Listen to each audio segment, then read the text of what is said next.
This is World Civilization. My name is Dr. Long. This video is about the concept of totalitarianism.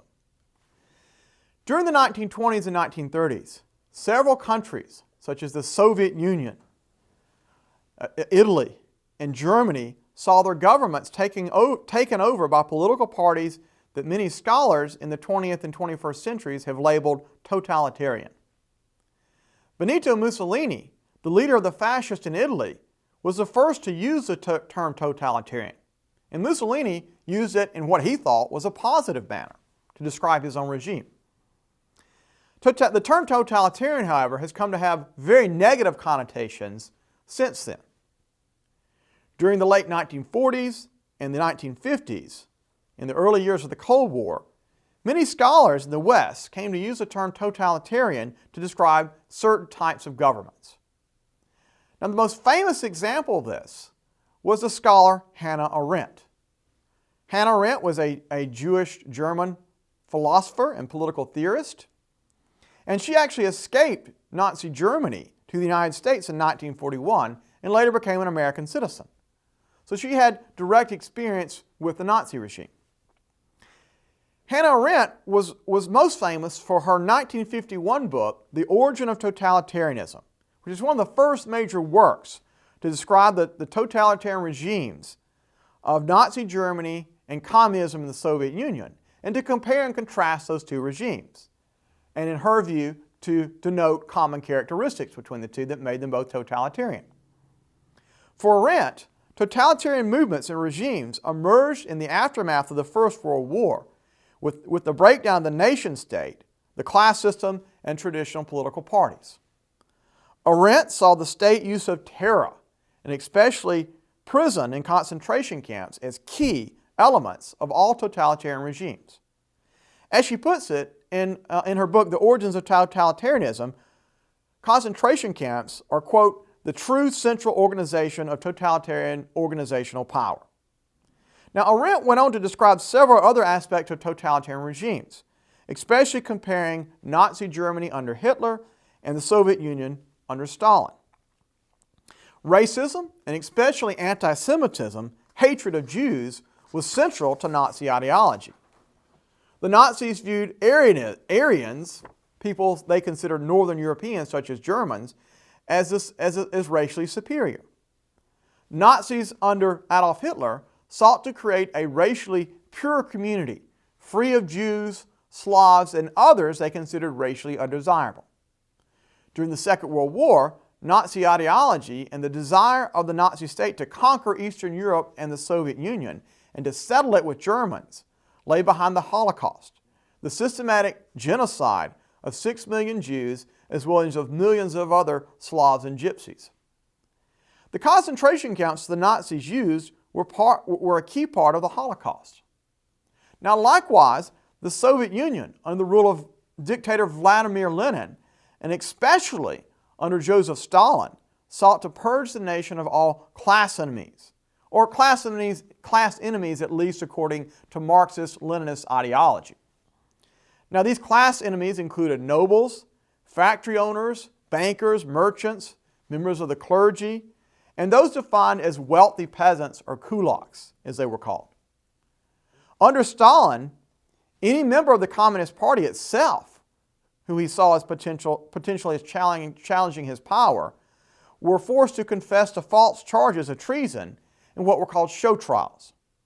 So Stalin even had members of his own party put up on trial and charges. Stalin had millions of people executed or sent to prison camps called the gulags in Siberia to work as slave laborers. Stalin's economic policy of seizing grain from peasants in order to industrialize the country and his punishment of them for resisting led to a mass famine in the early 1930s that killed millions in the Soviet Union. The famine was particularly severe in the Ukraine, where several million died, and many Ukrainians considered a genocide they call the Holodomor. Now, Hannah Arendt, comparing and contrasting Nazism and communism in the Soviet Union, went on to describe several other aspects of totalitarian regimes and ideologies that she found both true for the Nazis and the communists. For instance, Totalitarian ideologies tend to believe that human nature is malleable and changeable and can be reshaped. So, because of that, their desire is to totally remake society and even human nature. Hence the term totalitarian, the idea of totally remaking human nature and human society. Totalitarian movements thus want to draw everyone in their society into their movement to support them, including after they take control of the government. Now, this is what makes totalitarians different than a military dictatorship or even an absolute monarchy. In a military dictatorship or an absolute monarchy, as long as one pays taxes, obeys the government, and does not attempt to overthrow it, one can live one's life in peace. However, under a totalitarian rule, this is not the case.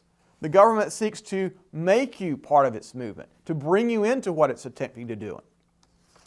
So totalitarian movements and governments are ultimately much more far-reaching into all of society, including even those who simply want to mind their business and live their lives. Now, as part of their project to entirely remake society, totalitarian governments want the state to do the work. So they seek total control over state and society, seeing the state as key and often glorifying the state.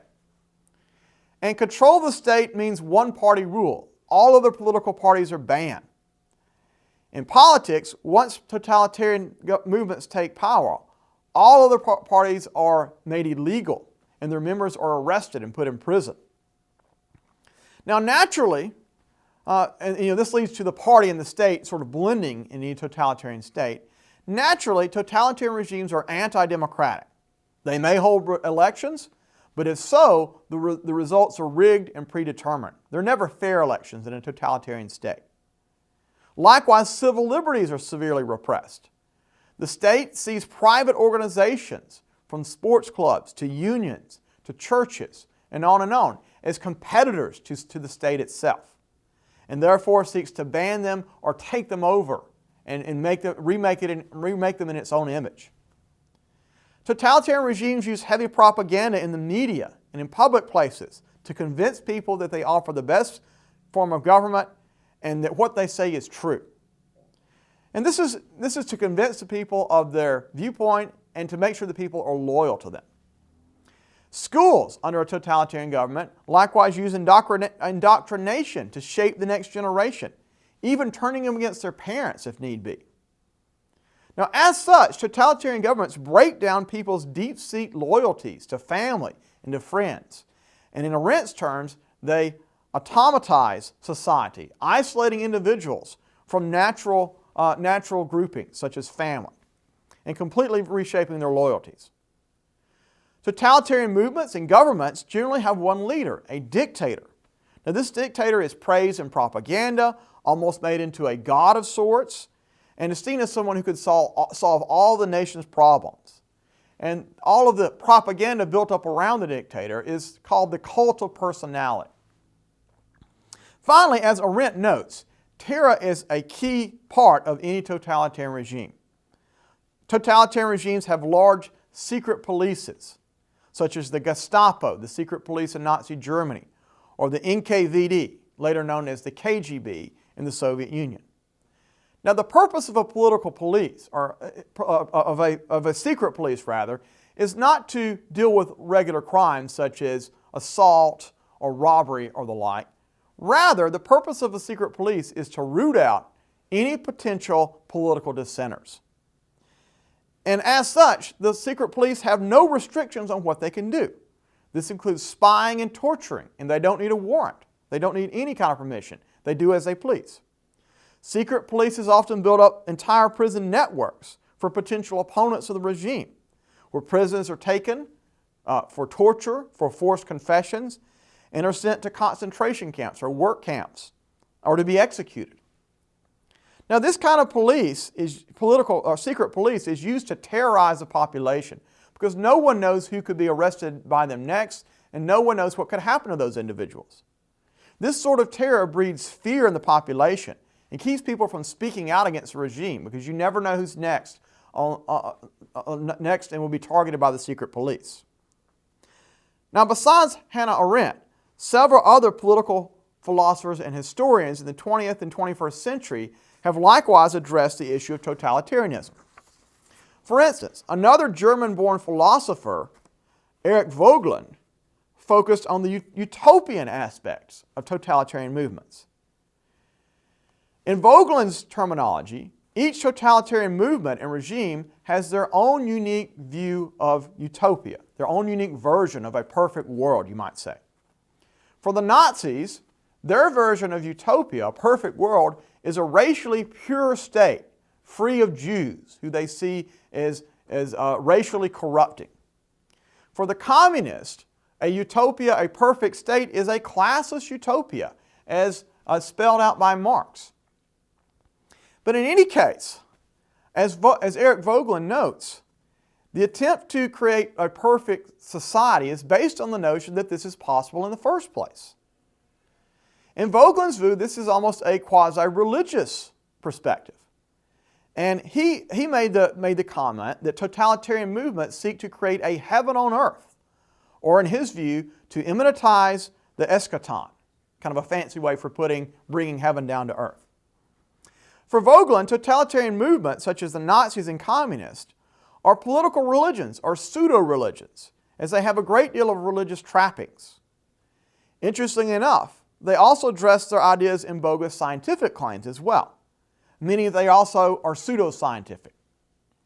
Now, another important scholar who writes about totalitarianism was the sociologist Zygmunt Bauman.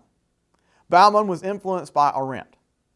In his important 1989 book, Modernity and the Holocaust, Bauman argues that the Holocaust was an entirely modern phenomenon, a product of modern society, and not a throwback to a barbaric past, as some thinkers supposed. And this included both liberals and Marxists. For Bauman, the Holocaust, and by extension, totalitarian regimes, were products of the Enlightenment, although perhaps the bastard children of the Enlightenment. Now, Bauman in his work uses the analogy of the gardening state. And what he means by this is that modern totalitarian states seek to prune society of elements they seek as undesirable in an effort to make, in their view, a utopia or a beautiful garden. Now, this pruning naturally means extreme violence in the name of progress to root out undesirable elements, whether it's on racial or a class-based model. Other scholars have also written about totalitarianism. A French historian, François Furet, who wrote a great deal about the French Revolution, traced totalitarianism in the West back to the French Revolution, even to the utopian ideas of Enlightenment thinker Jean-Jacques Rousseau, with his idea of a social contract and people living in small communities or communes together on an equal level. For François Furet, the most extreme phase of the French Revolution, Jacobin rule of France and the Reign of Terror from 1793 to 1795, saw the Jacobins attempt to completely remake French society and destroy any elements of the old regime. Now, this involved extreme terror and violence, including mass executions and using the guillotine. For Furet, the Jacobins were a forerunner of regimes such as the communists and the Nazis. Historian Michael Burleigh also traces totalitarianism back to the Enlightenment and the French Revolution. For his part, Burleigh stresses that totalitarian movements are political religions that create utopian political ideologies that amount to new religions, religions intended to replace traditional religions and the current political order. Now, while many historians and political theorists and sociologists have written extensively about totalitarianism, the concept of totalitarianism has likewise influenced works of literature. There are particularly two British authors who have written about totalitarianism in fiction. The first is Aldous Huxley, particularly with his 1932 novel, Brave New World. Now, Huxley, in his novel Brave New World, sets out what he thinks might be a future totalitarian government that would rule much of the world.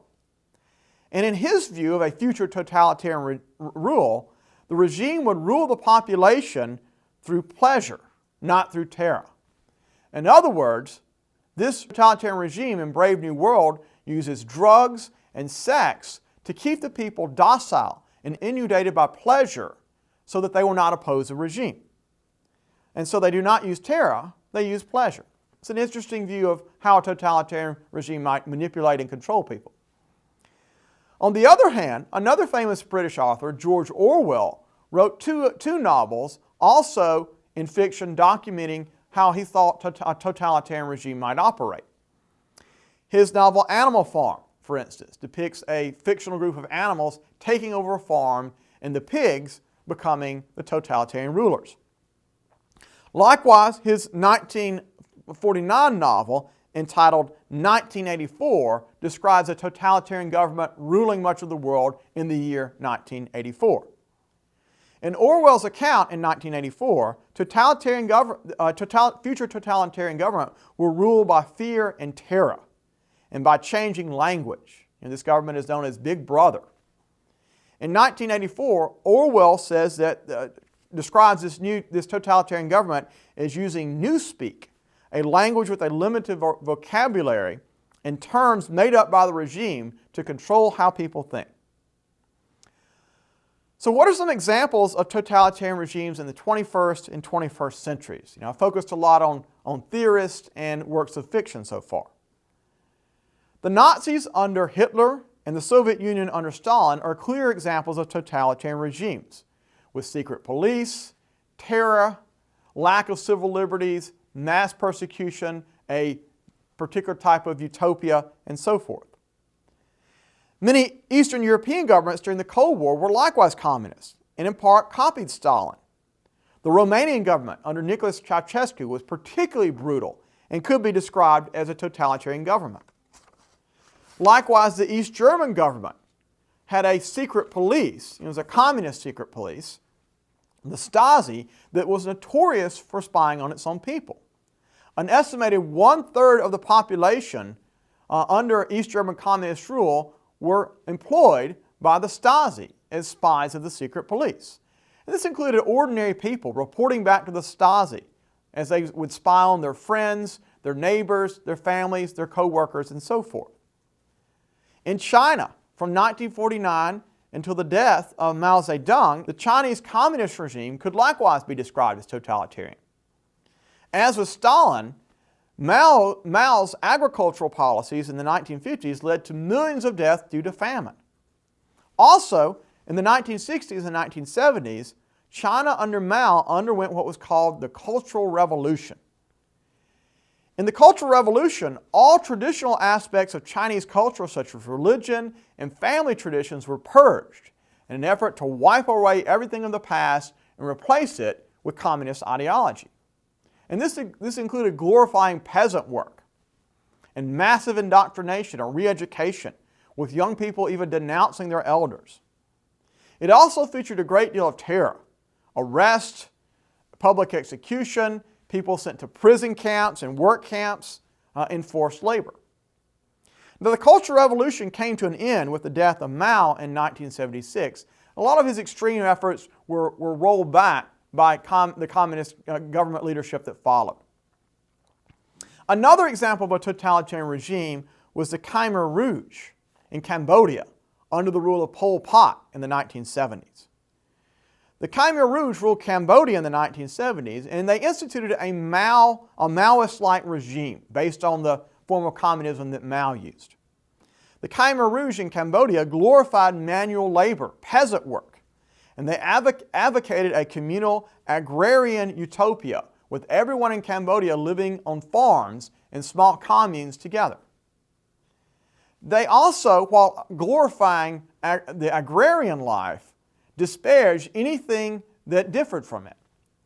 So to make everyone into farmers, the Khmer Rouge did things such as shut down schools and hospitals and banks and ban religion. They banned private property. The Khmer Rouge in Cambodia even banned money and wearing glasses, as they were seen as associated with education and a non-farming way of life. Anyone with an education, and even people who could remotely oppose them, were considered anti-revolutionary. This led to book burnings, mass persecutions, prison camps, and mass executions, until the Khmer Rouge was finally run out of power in Cambodia in 1979. Now the Khmer Rouge's totalitarian communist rule of Cambodia for a brief period in the 1970s resulted in the deaths of 1 million people, perhaps up to 1/3 of the population in Cambodia at the time. Now today, hardline communist regimes such as North Korea and perhaps Cuba could still be labeled totalitarian. Likewise, extremist Islamic regimes such as ISIS or the Taliban might be labeled totalitarian as well. So in a sense, totalitarianism has not gone away with the end of the Cold War. So let's draw a few conclusions. Totalitarianism is a product of the modern world. As described by a number of scholars, it features political movements and regimes with utopian ideologies. Ideologies that are often in large part pseudo-religious and pseudo-scientific. Totalitarians all have a specific utopia in reality that they can't fully or realistically implement. Lenin once said that to make an omelet, you need to break some eggs. Unfortunately, in the case of many totalitarian regimes, many eggs are broken, but an omelet is never made. Totalitarians do not recognize any limits to what they can or should do. And in power, they are often willing to use the powers of the state, including extreme violence, to achieve them. Now, because of the incredible destructive influence of totalitarian governments, whether they're communist or Nazi or Italian fascist, many different scholars, as well as important works of literature, have written about totalitarian movements, comparing and contrasting and showing the similar characteristics of these sort of regimes. Now, certainly there is a limit to this concept of totalitarianism, but it is a very useful concept in looking at these various regimes. The heyday of totalitarian regimes was arguably the 1920s to the 1970s. However, as previously mentioned, arguably totalitarianism has not gone away, and to one degree or the other may simply be part of the modern world, or as Zygmunt Bauman and other scholars have suggested, is a product of the modern world. So I'll stop with this observation about totalitarianism in the modern world. Thank you for watching.